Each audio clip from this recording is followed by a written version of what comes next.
everyone, how are you all? So, today I am going to tell you about the topic universalization of elementary education, that is UEE. इसका एक ही motive है, सभी बच्चों को free में education देना, चाहे वो SCs हो, STs हो, OBCs हो, चाहे वो कोई हैंडीकैप्ड हो, चाहे वो बैकवर्ड क्लास का है, सबको एक जैसी एजुकेशन देनी है और फ्री में एजुकेशन देनी है। इसका मेन मोटिव यही था, 6 साल से लेकर 14 साल तक के बच्चों को एजुकेशन देना। सरकार ने क्या कहा, जो हमारी एलिमेंट्री एजुकेशन है, दैट इज़ प्राइमरी एजुकेशन है, वो बच्चों का जन्म सिद्ध अधिकार है, दैट इज़ बर्थ राइट है।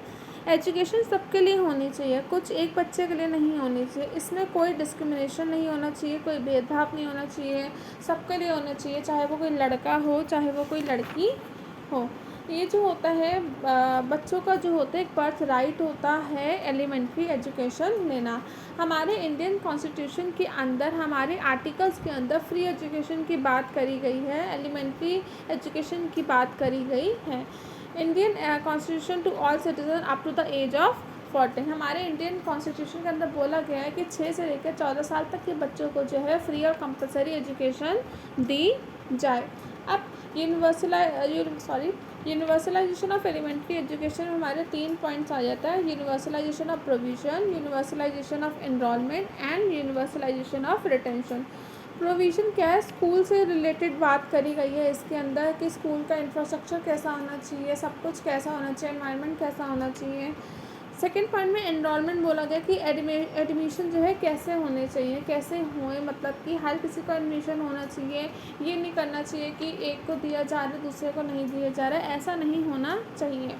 रिटेंशन, स्कूल में जो है रखे जाए बच्चों को, मतलब कि अगर इसको हम डिटेलिंग में आगे पढ़ते हैं, क्या कहता है ये यूनिवर्सलाइजेशन ऑफ प्रोविज़न क्या होता है, बच्चे के लिए जो स्कूल है वो 1 किलोमीटर के अंदर अंदर होना चाहिए और जो मिडल स्कूल हैं वो 3 किलोमीटर के अंदर ही अंदर होने चाहिए, ताकि किसी बच्चे को प्रॉब्लम ना हो, दूर के चक्कर में वो स्कूल जाना ना छोड़ दे। दूसरा आता है हमारा यूनिवर्सलाइजेशन ऑफ एनरोलमेंट। 6 से लेकर 14 साल के बच्चों को एडमिशन ज़रूर दिलवाना ही दिलवाना है, और प्राइमरी स्कूल की ड्यूटीज़ भी, अगर कोई एडमिशन करवाने आए तो उसको जो है एडमिशन लेना है, मतलब उसको मना नहीं करना है कि हम नहीं ले सकते हैं या सीट्स फुल हो गई या कुछ भी रीज़न हो तो वो नहीं करना है। Last but not the least, universalization of retention. मान लो किसी बच्चे ने स्कूल में एडमिशन लिया, उसे जो है 8th क्लास तक पढ़ना चाहिए, इसमें वेस्टेज और स्टेगनेशन नहीं होनी चाहिए। मतलब कि मैंने आप लोगों को वेस्टेज एंड स्टेगनेशन का टॉपिक पढ़ाया था, अगर आपको नहीं पता तो आप मेरे प्लेलिस्ट में जाइए कंटेम्प्रेरी इंडियन एजुकेशन में, उसमें टॉपिक है वेस्टेज एंड स्टेगनेशन, आप उसको पढ़िए, उसको समझिए। उसमें मैं आपको थोड़ा सा बता देती हूँ क्या होता है कि किसी कारण के वर्ष बच्चा अपनी पढ़ाई को बीच में छोड़ देता है या फिर एक क्लास को बार बार रिपीट करते, that is called wastage and stagnation. तो ये जो होना, इसमें ये नहीं होना चाहिए। Now move to the next topic, significance of UE, that means importance of यूईई।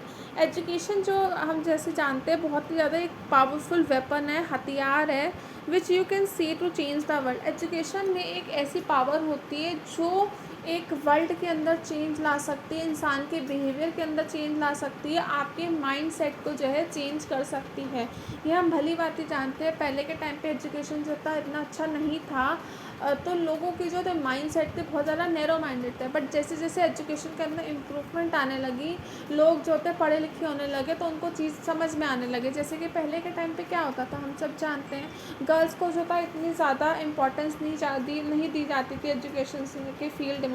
But जैसे जैसे लोगों को समझ में आया नहीं, एजुकेशन से सबके लिए ज़रूरी है, वेदर इट इज़ बॉय और वेदर इट इज़ गर्ल, तो उनको भी जो है पढ़ाना शुरू करा। तो एजुकेशन एक ऐसा हथियार होता है जो आपके अंदर बहुत सारे चेंजेस ला सकता है, आप वर्ल्ड के अंदर बहुत सारे चेंजेस ला सकता है। ना इम्पॉर्टेंस क्या है, सबसे पहला क्या होता है हमारा, ये क्या करता है, आप हमारी पर्सनालिटी को जो है इंक्रीज़ करते हैं, हमारे नेशन को क्या करता है, ग्रो करता है, हमारे कम्युनिकेशन स्किल्स को जो होता है इंक्रीज़ करता है। डेफिनेटली अगर हम लोग एजुकेटेड हैं, हमारी जो होते हैं बात करने का तरीका बिल्कुल डिफरेंट होता है एज़ कम्पेयर टू एक अनएजुकेटेड इंसान से।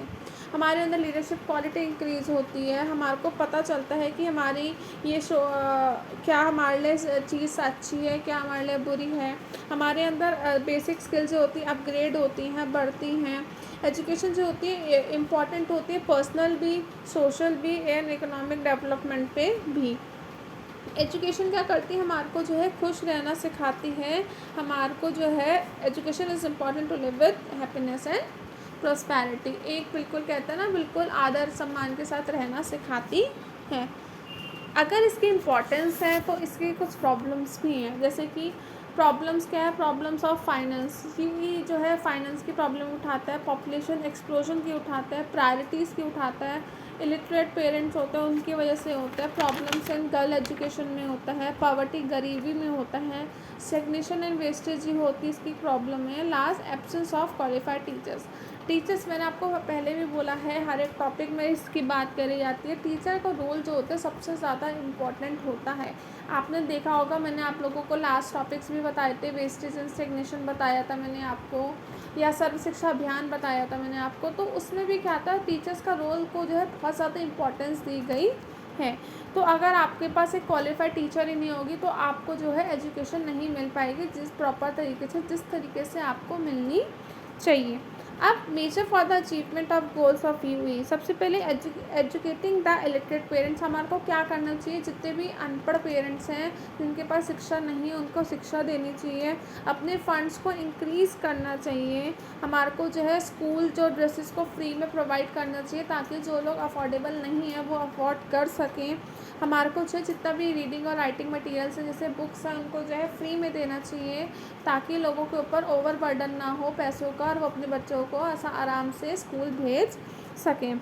हमारे को जो है बॉयज़ और गर्ल्स एजुकेशन के बीच का जो गैप है वो जो है कम करना चाहिए। ये नहीं कि बॉयज़ को एजुकेशन दी जा रही है गर्ल्स को नहीं दी जा रही, या बॉयज़ को एक अलग लेवल पे दी जा रही है गर्ल्स के ऊपर ज़्यादा ध्यान नहीं दिया जा रहा है। तो ऐसा नहीं होना चाहिए, इस गैप को जो है हमारे को रिड्यूस करना चाहिए ना।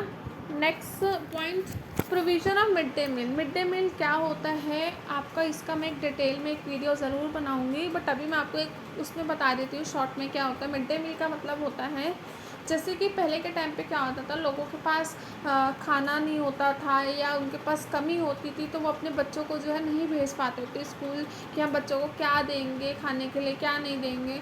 तो गवर्नमेंट ने जो थी एक स्कीम निकाली थी मिड डे मील की, तब वहाँ पर जो था पूरे वीकली जो है एक उन्होंने फॉर्मेट टाइप बना दिया था कि बच्चों को जो है फ्री में जो है खाना दिया जाएगा, जिसके कारण बच्चों को जो है इंटरेस्ट आया स्कूल आने का और वो स्कूल आके आते थे और शिक्षा लेते थे। It involves a provision of lunch free of cost to school children, जैसे कि मैंने अभी आपको बताया, लेकिन सिर्फ ये वर्किंग डेज पर होता था, संडे जो होता आपका ऑफ होता था। तो उन्होंने जो था ताकि बच्चे को अगर बीच में भूख लगे या कुछ होए तो उनको जो है अब उसके चक्कर में उनका एजुकेशन के ऊपर कोई लॉस नहीं होना चाहिए था। स्कूल की जो थी एनरोलमेंट जो था इंक्रीज़ हो चुका था, अटेंडेंस अब बढ़ने लग गई थी इस चक्कर में। क्वालिफाइड और एक्सपीरियंस टीचर को जो है उन्होंने प्रोवाइड करना चाहिए उनको। इनोवेटिव मेथड ऑफ टीचिंग क्या करता है, एक अलग अलग मेथड टीचर्स को अप्लाई करना चाहिए पढ़ाने में ताकि बच्चों को इंटरेस्ट आए और वो डेली बेसिस पे स्कूल आए। क्वालिटी जो होती है एजुकेशन की वो इम्प्रूव करनी चाहिए रूरल चिल्ड्रंस के लिए, मतलब कि अलग अलग चीज़ों का अलग अलग स्ट्रेटजीज बनानी चाहिए, अलग अलग प्लान्स बनाने चाहिए ताकि बच्चों का इंटरेस्ट आए और वो स्कूल आए, अटेंडेंस उनकी फुल रहे। सो ये हमारा टॉपिक था UEE। अगर आप लोगों को कोई भी डाउट है तो you can ask me on my comment box और यू कैन मैसेज मी। आप लोग मुझे बताइए जो भी आपको प्रॉब्लम होती है, जो भी आपको डाउट्स होते हैं, मैं डेफिनेटली उसको क्लियर करने की कोशिश करूँगी। नाउ कल हम लोग नेक्स्ट टॉपिक पढ़ेंगे NCF national curriculum framework. Thank you, have a nice day.